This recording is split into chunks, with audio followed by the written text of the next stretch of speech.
Hola, welcome. I'm Emma.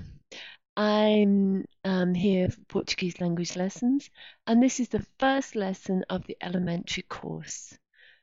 Okay, so this is the pre-class training video. In this video is all the information you'll need to go with the PDF that you should have. Today, or this week, the lesson topic is meeting and greeting, saying hello to people and introducing yourself. And we'll do a couple of bits of useful, like back office grammar type stuff as well.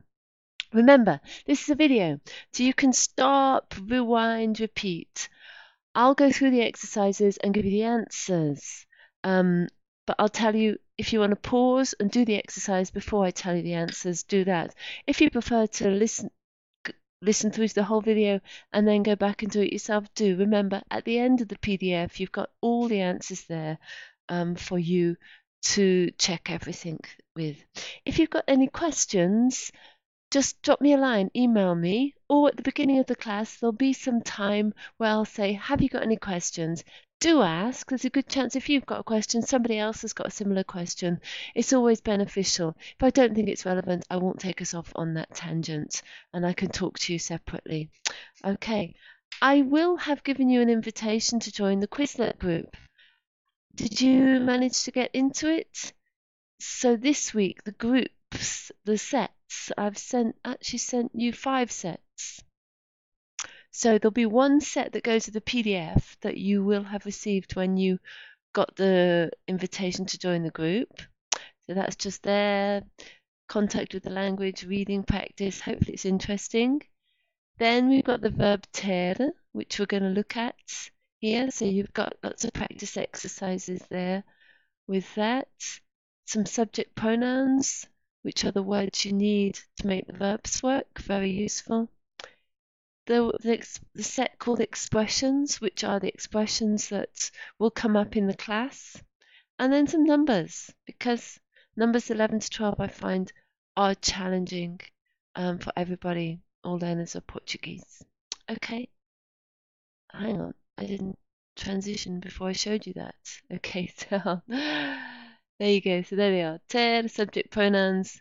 There's the PDF, the expressions, and the numbers. Okay, so you just click on them to get into them.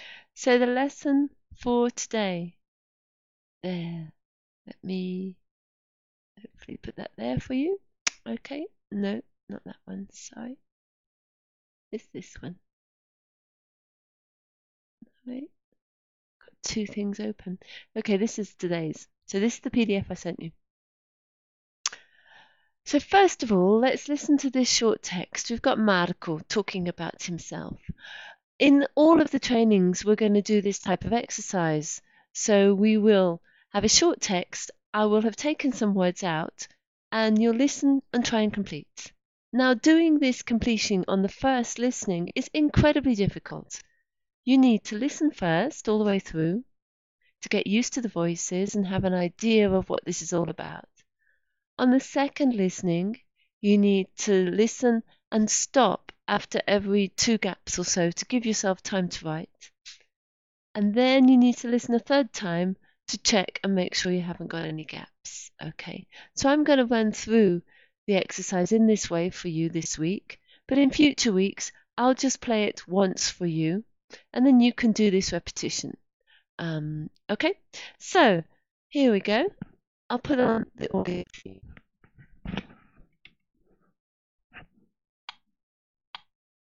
Olá, eu chamo-me Marco. Tenho 34 anos. Eu não sou de Lisboa. Sou de Sintra. Eu sou português e sou arquiteto. Sou casado e tenho 2 filhos. O Ricardo, que tem 4 anos, e a Inês, que tem 2 anos. Moro em Lisboa, mas trabalho em Cascais. Gosto de estudar outros idiomas e falo inglês, espanhol, francês, alemão e grego. Okay, so again, and I'll stop after each count. Questões técnicas limitada. Here we go. Unidade 1. Olá, eu chamo-me Marco. Tenho 34 anos. Eu não sou de Lisboa. Sou de Sintra. Eu sou português e sou arquiteto. Sou casado e tenho dois filhos. O Ricardo, que tem 4 anos, e a Inês, que tem 2 anos. Moro em Lisboa, mas trabalho em Cascais. Gosto de estudar outros idiomas e falo inglês, espanhol, francês, alemão e grego. Okay, last time to check. Olá, eu chamo-me Marco. Tenho 34 anos. Eu não sou de Lisboa. Sou de Sintra. Eu sou português e sou arquiteto. Sou casado e tenho dois filhos. O Ricardo, que tem 4 anos, e a Inês, que tem 2 anos. Moro em Lisboa, mas trabalho em Cascais. Gosto de estudar outros idiomas e falo inglês, espanhol, francês, alemão e grego. Está bem? Okay, if you need to listen again, rewind and go back. You've got the answers at the end of the sheet here. Okay, so let's get stuck into the rest of it. Now, ter. It's a very common verb. What's a verb mean? It's something to do with actions. It means have, to have. It's irregular, i.e., it doesn't follow the normal pattern of verbs in Portuguese, so you need to memorize it. Just a second. So let's look at the forms and the approximate pronunciation I've written there for you. Do you want to say after me? Tenho, tens, tem, temos, têm. Kind of bouncy, that last one, isn't it? Some Portuguese people say têm, some people say têm longer. Okay, be aware of that. So this verb works in the 5 forms that verbs work in. So I put the subject pronouns, the people there for you. When do we use it? We use it to say you own or possess something. For example, tenho gato, tenho duas irmãs. To express age. Now that's different to English, isn't it? Because we say I am however many years, or he is however many years. Portuguese, you have years. It's a Latin language thing. So, o meu filho tem 4 anos. To ask about problems. O que tem? What's the matter? That's quite different to English, isn't it? To say have to, using ter de or ter que with the infinitive like in English. For example, temos de estudar, we have to study. The final group here, these are different to English. I can say I have cold, I have heat, I have hunger, etc. So these in Portuguese can be have or I am with, estar com. So ter frio, ter calor, ter sede, ter fome, ter medo, ter pressa, ter sorte, ter azar, ter sono, ter dor or dorste. Meaning to be cold, hot, to be thirsty, hungry, to be afraid, to be in a hurry, to be lucky or unlucky, to be tired or and to have pain. Okay. We do not use ter to say we're having something to eat or drink. Instead, you need to use tomar. Okay. Because using ter really is like possession here. Example, vou tomar o pequeno almoço no café. Tomo 2 cafés por dia. Okay. To talk about having a shower, again, we need tomar. Tomo duche todas as manhãs. Okay. So, some examples here for you. Tenho 2 irmãos. Não temos leite. A Nancy tem 8 anos. Elas têm de trabalhar muito. O João não tem frio. A senhora tem pressa. Tens dores de cabeça. Okay. What do they mean? If you're not sure, have a look at the end. Okay. Okay. Now, a little dialogue to listen to. We'll listen to it in more detail in class, but just so you're not listening for the first time there, I'm going to play it for you now, okay? So this is Alfonso and Marta, and they're meeting and introducing Agatha into the conversation. Okay, so let's see. Here we go. I'll just play it once. If you want to play again, you can repeat it. O C.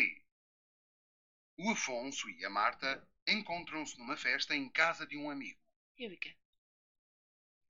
Olá, Marta. Como estás? Afonso, que surpresa! Tudo bem? Sim, obrigado. Moras em Lisboa agora? Não, agora moro no Japão. Trabalho em Tóquio. Sou professora. Que interessante. Já falas japonês? Não, ainda não. O japonês é uma língua muito difícil. Olha, quero apresentar-te a minha amiga Agatha. Ela é de Angola e também estuda japonês. Marta Marques. Muito prazer, Ágata. Muito gosto. Como está? Bem, obrigada. Ágata, onde é que mora agora? Neste momento mora em Cascais. Que giro! Eu também moro lá. Em que rua mora? Moro na Avenida do Mar. Ah, sim? Em que número? No número 13. Por que é que estuda japonês? Porque trabalho numa empresa japonesa em Angola.